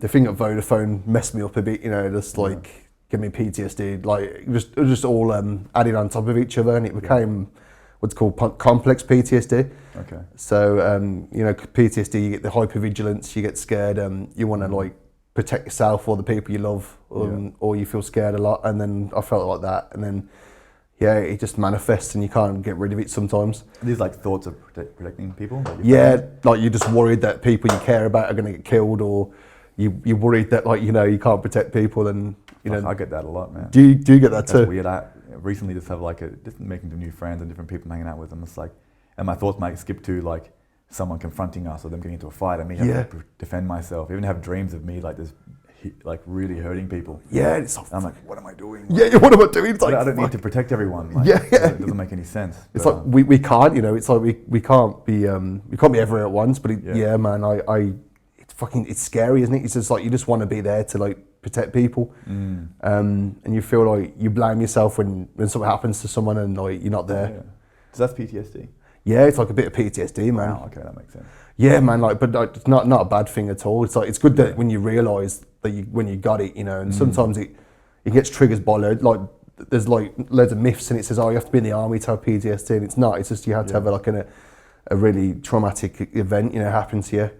And if you have multiple on top of each other, it becomes complex PTSD. And the complex PTSD, you've got to deal with each block at once. You got to deal with each thing. Yeah. And you know, I struggle with it, and I get aggressive and angry, and I try and do weights and stuff, and you know, and then I try and keep doing weights and just being angry all the time. And then I got to a point where I was really desperate, and basically there was this article about a guy that went, one of the veterans from World War II. He came back from the war, and he was like, you know, completely head fucked for 15 years. And he went when he was 20. He probably went when he was 18, came back when he was 20, and then like he was 35 in the 60s or something. Wow. And then he just had enough, and he just basically did magic mushrooms for the first time. And then like it was really weird because he described it as like, you know, he was able to deal with his problems with the PTSD. But he was like having a stabilizer, like, you know, he wasn't actually like in dread or anything like that. He actually was able to process the PTSD in a really healthy sort of way, and he was able to cry, but it opened him up completely, and it stopped him like self-imploding. Wow, beautiful, eh? Yeah, man, I thought that too. I was like, man, it's so cool, and like, you know, it's just amazing that someone could have that. And then I just took the plunge and tried it myself, you know, because I was just at the end of my rope, you know. I just wanted to. Something.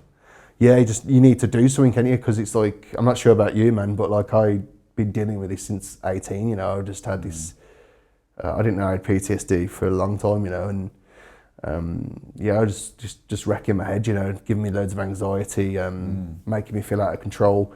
And then I basically took the magic mushrooms, and I was able to just come to terms with some of the horrible things I've done to people, and some of the things I did in drinking. I was able to forgive myself, you know, because I constantly beat myself up for things I've done wrong in the past, or for people I haven't protected, and things that happened to them that was bad, you know. So you're able to forgive yourself. Yeah, you're able to like forgive yourself, and wow. Like it's not completely cured, but I tell you what, it's reduced it a lot, you know. And it's like it's quite heavy. Like it's a heavy thing to do. Like you know, you'll be out of sorts for about a month after. You'll be a bit like, yeah. But it's man, it's a really good experience. It's fun as well. Like yeah, awesome. How many grams did you take, and how was the setting and the environment like? I did 3.5 grams my first time. That's pretty good. There's loads and then I had this water lamp, and it would like change colour. Oh, like a lava lamp? Yeah. I was like, you know, you've seen them steam ones, and it like. No, I haven't seen that. There's like a steam lamp, and it like changes colour. So there was this like steam coming out. It was like blue, and I was just like watching it go, whoa. It was mental, man. Yeah, I've done mushrooms before, actually. Yeah. Did you enjoy them? Like really well. I mixed mushrooms and weed once, and I didn't really enjoy. I enjoyed it, but it was just a bit too much. Yeah, it's like too intense. It was too intense. Like, well, I gotta stop. Yeah. But I've just done the shrooms by themselves, and that was really beautiful. Like I remember, I normally go a house down south, Bunbury, whatever. We do mushrooms with like a few friends. Oh, nice. So watching the sunset. And I'm looking at the sunset, like the rays of light through the clouds, and I was seeing like these faces, like I'd see the Buddha in the clouds, and I'd see like Jesus with his arms like that, and then I would see like angels open their wings, and then I'd just see the fractal patterns of the light in the sun, just like, and then just like the feeling in my heart was this pure peace and bliss, and I was like, wow, this is amazing, you know? It's like just insane. It's just like just amazing to feel, isn't it? Like and you actually feel like you're so small, but then you're so like significant all at once. Yeah. Like. It's just you feel the paradox, because you definitely feel like there's something greater to you. Then you feel like you're just a part of of it all. Like this feeling of oneness. And love is overpowering. And you don't feel like disconnected or left out, do you? It's like you just feel everything's happening right here now. Yeah. It's like and you feel there's a way forward in a way. Like you can see the path. Yeah. I think that's what. Yeah, it's just amazing, isn't it, man? Like when you beautiful, you get to see that and experience it, especially out in nature and stuff as well. It's like just something like brilliant. Like oh yeah, man, it's absolutely beautiful. Did you go out in nature when you did yours, or were you just? Oh, the first day I like did it, and then I cried for about an hour, and then the second day I just did it for a bit of fun. You know, I just took them. I took another 3.5, and I went to Scarborough, and I was swimming up and down. You were swimming? Yeah, I was swimming like on the beach, and then beautiful. I was so off my head though. I thought it was Lapras, the Pokemon. Oh really? I was like swimming up and down, but it was amazing, man. There, like, I walked through the Trig Bush Reserve, and it was just like amazing, man. Like all the colours were popping, and beautiful. Yeah, man, and I just saw the waves and stuff, and I just felt really connected to all of it, you know. That's beautiful, yeah. Yeah. Very brave to swim on the shrooms as well, yeah. Yeah, I was like breaststroking, man. Wow. Like, it was just stupid, man. I was like, it took me 3 hours to get from one end of the beach to the other. That would have been really nice though, man. Yeah. Wow. Yeah, man, it was like so cool. And I bumped into this guy, and he was like, you know, what are you so happy for? And he was like, 50 or something. Yeah. He goes, I'll just have some shrooms. He goes, fuck, you're so lucky. I can't get them anymore. I was like, shit, awesome. Man. Yeah. There's different kinds of shrooms. There's like, they call them penis envy. Yeah. I don't know who chose that name. Yeah, penis envy. Yeah. And yeah, it's like really introverted. You feel like in touch. But I had other ones. I don't know what they were called, but I had to go out somewhere and do something. Like I was doing at my mate's house. We're like, let's go for a walk. And we're just like walking through the neighborhood, like in hoodies, like looking how dodgy, but we're just like so excited about love and like life. And like there's this guy, he lives on the corner of my friend's house. He renovates his house every year. Like he just does some new modification. And we're just looking at his house and really just admiring his new modification. We're thinking about his thought processes of like, why he has to keep on changing the external all the time. Yeah, like why is he actually done this? Like, what is he trying to satisfy? Like what is he trying to do? Like, you know? Yeah, what's his like vision sort of thing? Yeah. But just amazing the different types of like how one can make you want to sit and meditate, other ones make you want to go out and explore the world. Yeah, like just like ones just want to like, you know, you just want to get up and like try and do something in it. But the meditation ones are really interesting as well, you know, because you get to this you do get to a level, don't you, inside yourself that you can't usually see when you're sober. Like you can't see that the deepness inside yourself, and you can't. And sometimes there's all these walls in front of something that's so painful that you can't deal with when you're sober. And then when you do the mushrooms, you actually drop some of the walls and you can actually approach it. Yeah. And you don't get completely destroyed approaching it and trying to deal with it. It's almost like you just get soaked in like this love feeling that you can just approach everything. Yeah, exactly. Have you heard of Bob Ross?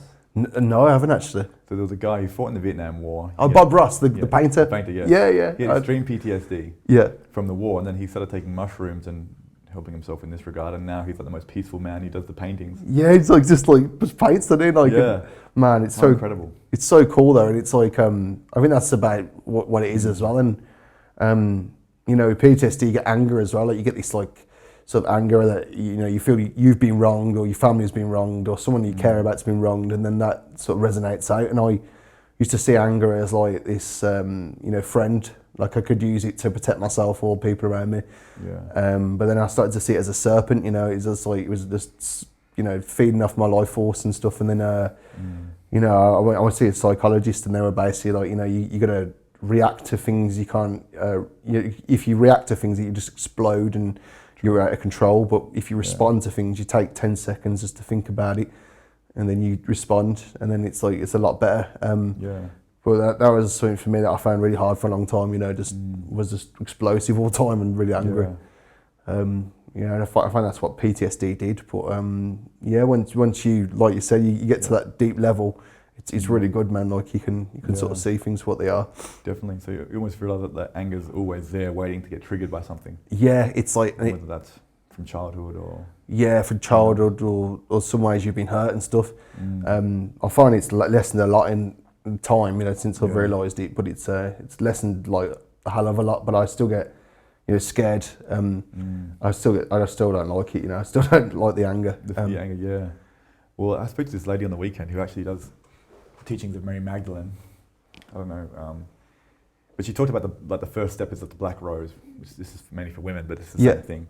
And the black rose is going into the depth of your shadow, where you want to look at like the anger, the resentment, all that sort of stuff. Yeah. And feeling it when it comes up, and just fully accepting it and allowing it to be there. Yeah. And just owning that part of yourself and loving that part of yourself.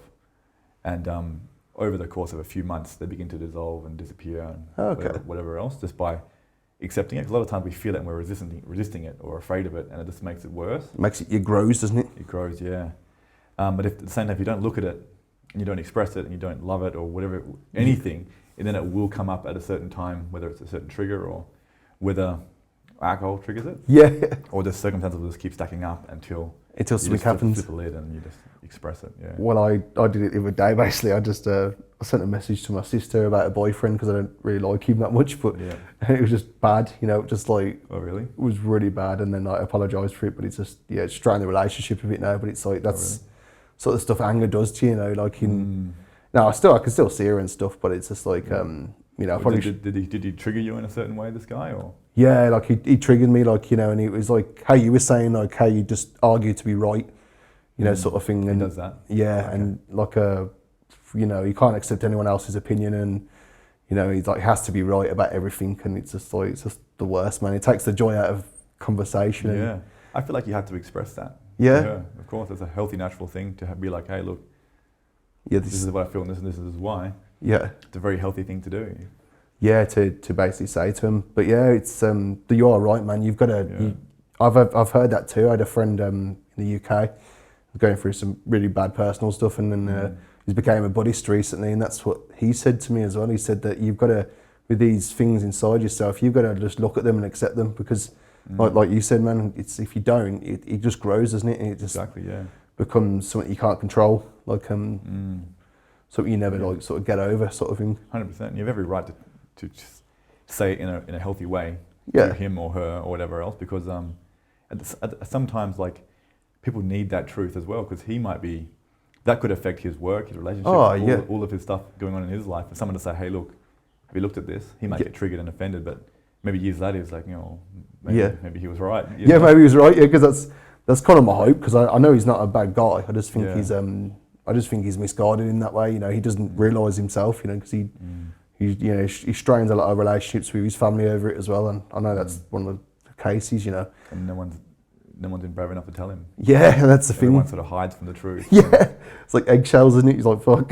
Yeah, that's true. And also with that as well, if people are a little bit crazy or a little bit strong or a little bit over assertive, people will tiptoe around them. Oh yeah. And it becomes like the egomaniac king who has all these yes men. Yeah. Who becomes very destructive because he doesn't know. Yeah. And then when someone finally does tell him, he'll kill them. Yeah. Like, he just kill them. Like, what? He just like got away with him. Dictator. Like, That's actually a really good way of describing it, man. Because it is, you know, and it's like, I mean, we've nearly had a fight before, and I'm not a violent person, and it was just because I was trying to state a different point of view, you know. He won't have room for your opinion.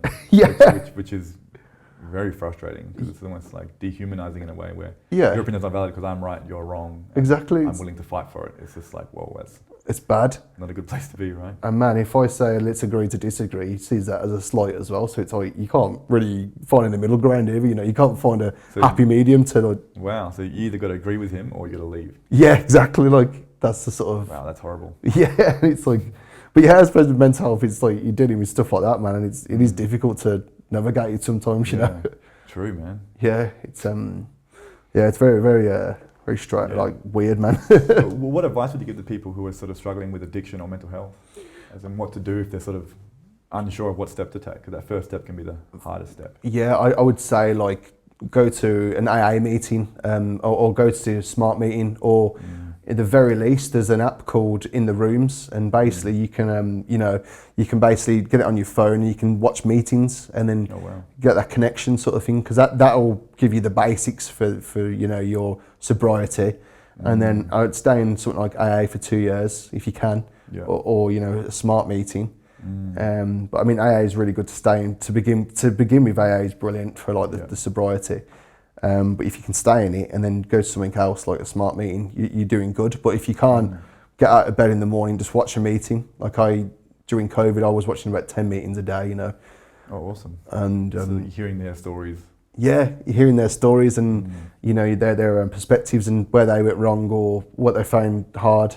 And I find it's funny with sometimes because you feel like you're the craziest person in the room. One day you share and then like you're the most normal person, and like there's no judgment, but it's just like in your own head you sort of think it, but I'd say the key is connection. Even if you can't do that, just talk to friends and family, just talk to friends and family and try in that respect. And if failing all else, you've got to go to a meeting. Like I'll tell you a story. I wasn't going to meetings and I was going crazy. I call it being a dry drunk. It's like when you're you need that connection. You need the connection, because without that, you're not going to do it. And I was forced to go to the meeting. My mum and dad dropped me to the first meeting and went, go. And you'll go into the meeting, otherwise you're not coming home. And I was like, okay. Because my dad's brother was a really bad alcoholic, like violent. Oh, really? Yeah. And my dad remembers it. So like my dad was zero tolerance for it. And fair enough. And he'd probably say it was like really good, man. But just try and do it on your own if you can. True. Yeah. That's what I'd say to people. Just connection is key. Like beautiful. Even if it's not anyone that knows about it, but that's the start. Yeah. Yeah, definitely, man. Thank you, man. I think we'll end it there. That's a good hour and a half, man. Thank you very cool, much. Man. Thanks, man.